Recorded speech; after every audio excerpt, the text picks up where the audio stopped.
Filadélfia. Esse nome, né? A gente pensa logo nos Estados Unidos. Mas a origem é bem mais antiga. E olha, me surpreendeu. Vem do grego Filadelfos. Que significa aquele que ama seu irmão, né? Exato. Era o apelido de um rei, Átalo II, que fundou a cidade lá no século II a.C. Pelo jeito, ele era muito leal ao irmão. Uma ironia pensar nisso. Uma ironia poética, sim. Porque séculos depois, essa cidade, com o nome de Amor Fraterno, vira endereço de uma das 7 igrejas do Apocalipse, capítulo 3. E hoje a gente está com um estudo bem detalhado sobre essa igreja específica. Uhum. E a nossa ideia aqui é tentar entender por que justamente essa igreja, numa cidade com um passado tão rico, mas também, como a gente vai ver, bem tumultuado. Sim, bastante. Porque ela recebeu de Cristo uma mensagem quase sem nenhuma crítica, só elogios, promessas incríveis. Parece um caso bem particular, né? Vamos investigar isso. É fundamental para começar a colocar Filadélfia no contexto. Ela era uma das 7 igrejas da Ásia Menor, hoje seria a Turquia Ocidental, mais ou menos. Certo, aquelas cartas do Apocalipse. Isso, e Filadélfia era a mais nova dessas cidades. E o curioso é que ela, junto com o Esmirna, é uma das 2 únicas que não recebem repreensões diretas de Cristo nessas cartas. Só 2. Interessante. E o mais fascinante para mim é que não dá para sacar a mensagem espiritual sem olhar para a geografia e para a história turbulenta da cidade. A realidade deles ali, o chão que eles pisavam, era o pano de fundo perfeito para as palavras de Cristo. Então, vamos por aí mesmo.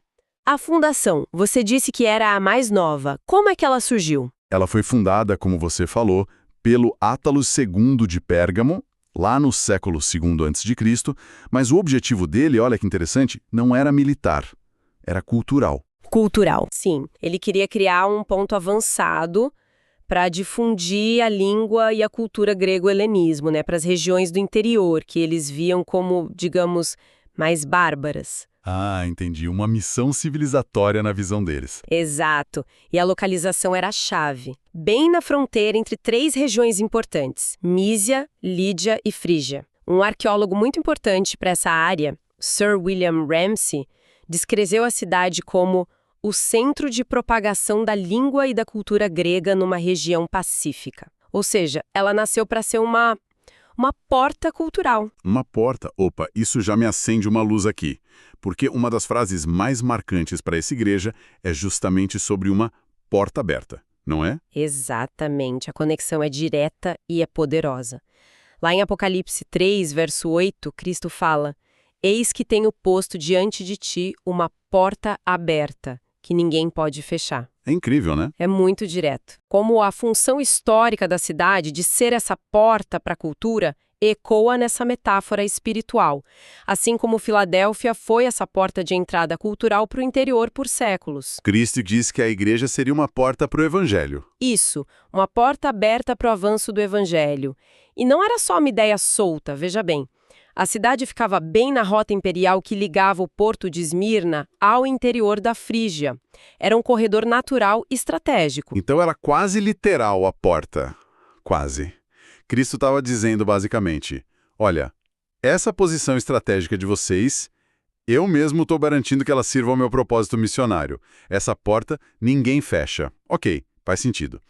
A cidade era um portal cultural estratégico, mas você falou também de uma história turbulenta. O que mais tinha lá? Ah, aí a gente entra no drama de Filadélfia. Ela foi construída numa região, assim, de muita atividade vulcânica. Os gregos chamavam de Katakameunnene. Que nome?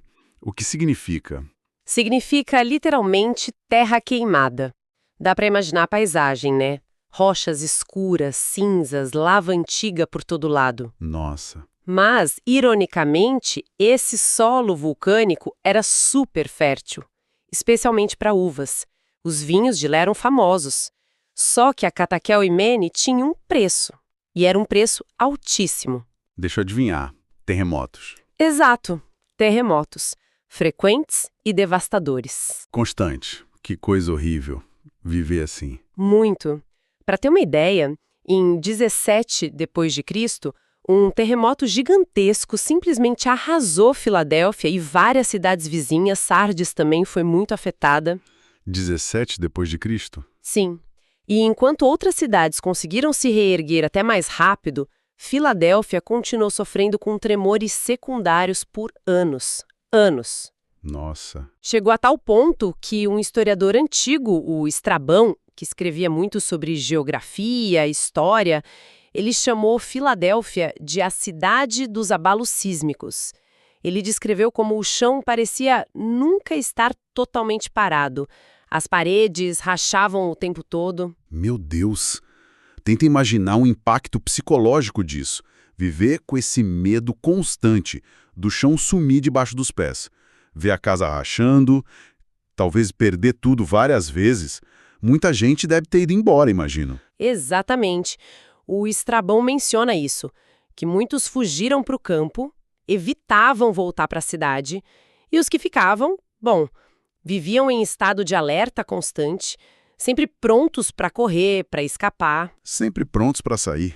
E é justamente aí, nesse cenário de pura instabilidade física, de pânico constante, que uma das promessas de Cristo em Apocalipse 3, no verso 12, ganha uma força, assim, extraordinária. Qual promessa é essa? Me lembra aí. Farei do vencedor uma coluna no templo do meu Deus, e dele jamais sairá. Pensa nisso um pouco. Uma coluna. Para essa gente traumatizada por ver tudo desabar, que vivia talvez com a trouxa pronta para fuga, a imagem de se tornar uma coluna, o símbolo máximo de solidez, de permanência, de algo que não balança, sabe? Fixo, imóvel. Dentro de um templo divino, eterno. Isso devia soar como a maior segurança que alguém poderia imaginar. Com certeza. E a frase final, dele jamais sairá, era o oposto direto da vida deles, que era sair correndo a qualquer momento. Era a promessa de um lugar seguro, de estabilidade absoluta, de pertencimento definitivo.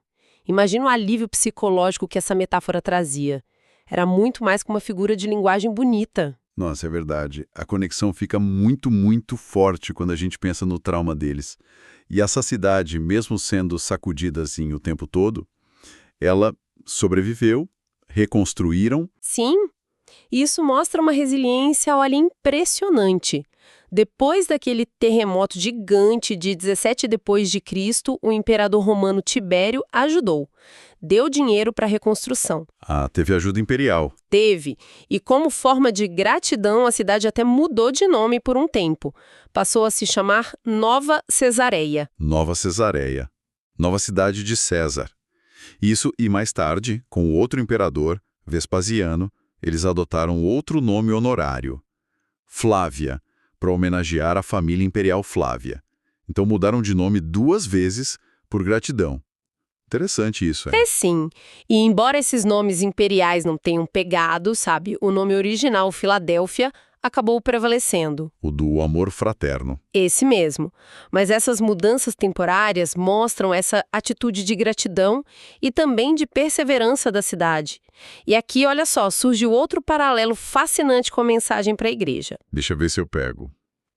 Assim como a cidade, no fim manteve o nome original, a igreja é elogiada por ter mantido o nome de Cristo. Exatamente.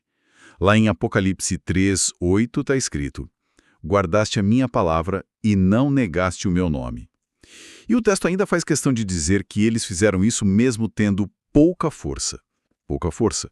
Quer dizer, sem grande poder, sem status no mundo. Isso. Eram provavelmente uma comunidade pequena, sem muita influência, mas fiéis. Essa lealdade da cidade ao nome original, apesar das homenagens aos imperadores, parece espelhar a lealdade da igreja ao nome de Cristo. Que paralelo forte. E essa tenacidade, essa fidelidade, parece que marcou mesmo a história da cidade por muito tempo. Séculos depois, Filadélfia se tornou uma das últimas fortalezas cristãs a resistir ao avanço islâmico na Ásia Menor. Sério? Até quando? Só caiu lá no século XIV. E mesmo assim, uma comunidade cristã continuou existindo ali. É um testemunho histórico impressionante daquela mesma fidelidade que a carta do Apocalipse já reconhecia lá no início.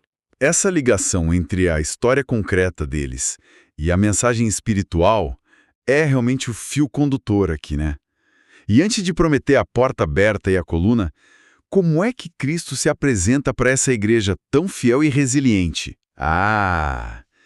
Ele usa títulos muito significativos. Lá no começo da carta, no verso 7.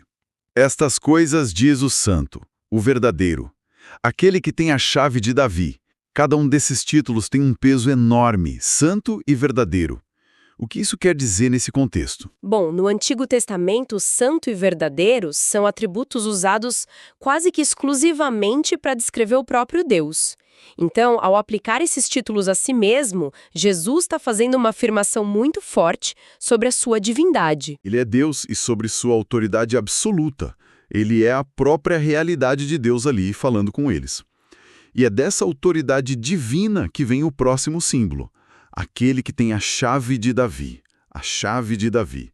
Isso soa como realeza, né? Como poder. De onde vem essa imagem? Vem lá do profeta Isaías, capítulo 22. Deus promete dar a um servo fiel chamado Eliaquim as chaves da casa de Davi. E o que significava ter essas chaves? Significava autoridade total sobre o palácio real. Eliaquim podia abrir portas que ninguém fecharia e fechar portas que ninguém abriria. Controle total. Entendi. Então, quando Jesus usa essa imagem para si, ele está se apresentando como o quê? O herdeiro legítimo do trono de Davi, o Messias prometido, aquele que tem controle soberano sobre o reino de Deus. Ele pode abrir a porta da salvação. E fechar a porta para o juízo. A decisão dele é final, absoluta. Ah, e isso volta na porta aberta? Percebeu a conexão, a autoridade messiânica de Cristo, simbolizada pela chave de Davi, é a garantia de que aquela oportunidade missionária para a igreja de Filadélfia não podia ser bloqueada por ninguém. Nem oposição humana, nem espiritual. Porque é ele quem controla o acesso. Exatamente. E vale lembrar que o apóstolo Paulo também usa essa expressão porta aberta. Ah, sim. Lembro de ler isso nas cartas dele, como em 1 Coríntios 16:9. Ele usa para falar de oportunidades que Deus cria para pregar o evangelho. Em Filadélfia, com essa história de ser um corredor de passagem, um portal, esse símbolo ganhava uma força ainda maior, né? Faz todo sentido. A autoridade dele garante a oportunidade. Mas a carta também fala de oposição, não fala? Tem aquela frase bem dura sobre a sinagoga de Satanás. O que é isso? Sim, fala. No verso 9 tem essa linguagem forte. É muito importante entender que sinagoga de Satanás, aqui no Apocalipse, não é um ataque étnico aos judeus de forma alguma. Não é. Não. É uma expressão simbólica, usada para descrever grupos religiosos que podiam até ser judeus, mas não necessariamente só eles, que se opunham, assim, ferozmente aos cristãos da época. Grupos que perseguiam a igreja. Isso. Que talvez alegassem representar Deus, mas na prática perseguiam, difamavam a igreja. Era um jeito de dizer que, apesar da fachada religiosa, a origem daquela oposição não era divina, mas sim inspirada pelo adversário, por Satanás. Entendi. É uma linguagem simbólica forte. E qual é a promessa de Cristo em relação a esses opositores? A promessa é surpreendente, na verdade. Cristo diz que vai fazer com que alguns desses opositores venham, se prostrem aos pés da igreja fiel. Se prostrem. Sim, e reconheçam que Deus ama essa igreja. A frase e saibam que eu te amo, é uma promessa de vindicação futura, de reconhecimento. Uma inversão de papéis, quase. O autor da fonte que a gente está usando interpreta isso numa perspectiva mais escatológica, ou seja, ligada ao fim dos tempos. Como assim? Ele sugere que o cumprimento final disso seria quando a nação de Israel como um todo reconhecesse Jesus como Messias. E aí, consequentemente, veria a igreja como o povo amado por Deus. Ah, uma interpretação bem específica sobre o futuro. Sim. Mas o ponto principal é essa ideia de que a fidelidade no presente, mesmo sofrendo oposição, se conecta com um reconhecimento, uma justiça que talvez só venha a se manifestar plenamente lá na frente. Entendi. Então, voltando ao centro da mensagem para Filadélfia. É mesmo essa fidelidade perseverante, né? Como a gente já falou, guardaste a minha palavra e não negaste o meu nome, mesmo com pouca força. Sem dúvida. Fica muito claro que, para Deus, o que abre as portas, o que atrai as recompensas dele, não é o poder do mundo, não é a influência política, nem o tamanho da igreja. É a constância. É a constância em seguir a palavra e honrar o nome de Cristo, mesmo quando se é pequeno, frágil, sem destaque. E a recompensa, a recompensa é descrita com aquelas imagens poderosíssimas que a gente já viu. A coluna no templo. Isso, que significa estabilidade, honra e, acima de tudo, permanência segura na presença de Deus. Lembra, dele jamais sairá. Jamais sairá. E tinha mais coisa sobre essa coluna, não tinha? Algo sobre nomes escritos nela. Sim, muito importante. Cristo promete escrever 3 nomes na coluna que representam o vencedor. 3 nomes? Quais? O nome do meu Deus, o nome da cidade do meu Deus, a Nova Jerusalém e também o meu novo nome. O nome de Deus, o nome da Nova Jerusalém e o novo nome de Cristo? Uau! Isso deve ter um simbolismo forte também, imagino. Com certeza absoluta. Na antiguidade, receber um novo nome ou ter seu nome inscrito num lugar importante era um sinal claro de pertencimento, de posse, até de uma nova identidade ou autoridade. Tipo os nomes imperiais que Filadélfia recebeu temporaneamente. Exato. Pensa no contraste. Aqueles nomes eram homenagens humanas, passageiras, caíram no esquecimento. Mas os nomes prometidos por Cristo aqui são eternos, divinos. Olha só, isso indica o quê? Que o vencedor pertence à família de Deus. É filho. Certo. Segundo, o nome da Nova Jerusalém. Isso marca a cidadania celestial, o pertencimento definitivo à cidade de Deus. A pátria final. Isso. E terceiro, o novo nome de Cristo. Esse é mais misterioso, né? Sugere uma intimidade muito profunda, uma união tão completa que o vencedor vai compartilhar um aspecto da identidade glorificada de Cristo. Talvez um nome que revele algo sobre ele que a gente ainda nem conhece. Que profundo isso. São marcas de posse divina, então, e de honra eterna, Exatamente. que não desaparecem como os nomes daqui da Terra. É impressionante como cada promessa parece mesmo responder tão diretamente às inseguranças e à história daquela cidade, daquela igreja. E tem um ponto que chama muito atenção na carta a Filadélfia, que é justamente o que não está lá. Que seria críticas. Nenhuma crítica, ao contrário de outras igrejas, né, como Laodiceia, que era morna, ou Sardes, que tinha fama de viva, mas estava morta. Filadélfia não leva nenhuma bronca. Isso é realmente notável, né? No conjunto das 7 cartas, que muita gente vê como retratos de diferentes tipos de igrejas ou de condições espirituais ao longo da história, Filadélfia se destaca. Ela é como um modelo da igreja fiel. A igreja ideal, digamos assim. Não ideal no sentido de perfeita, mas fiel. Aquela que persevera, que guarda a palavra, que vive o significado do próprio nome, o amor fraterno. É como a noiva que se mantém vigilante, leal, esperando o noivo, enquanto as outras tinham problemas sérios. Sim, esfriamento espiritual em Éfeso, tolerância com pecado em Pérgamo e Tiatira, aquela aparência de vida em Sardes, a autossuficiência morna de Laodiceia. Filadélfia só recebe encorajamento e promessas. É quase um oásis no meio das cartas. É uma boa imagem. O estudo que a gente analisou até faz uma menção simbólica ao Te Deum Laudamus. Aquele hino antigo de louvor. Esse mesmo. Como se ele representasse a atitude dessa igreja. Uma adoração triunfante que nasce justamente da perseverança na fidelidade. Entendi. Então, para a gente amarrar tudo isso, o que tudo isso significa em resumo? Qual é a grande mensagem de Filadélfia? Olha, significa que Filadélfia é apresentada ali como um arquétipo, um modelo da fidelidade que é recompensada.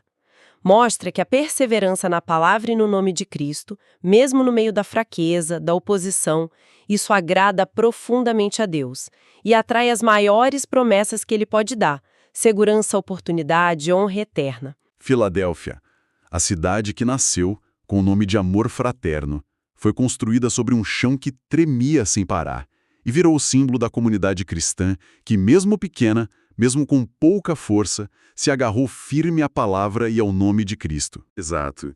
E por causa dessa lealdade toda, ouviu promessas extraordinárias, uma porta aberta para cumprir sua missão, garantida pela autoridade daquele que tem a chave de Davi. Uhum. E a segurança de se tornar uma coluna eterna, inabalável, no templo de Deus, com nomes divinos gravados nela para sempre. É isso. Perfeito, é isso. A mensagem para a igreja de Filadélfia atravessa os séculos.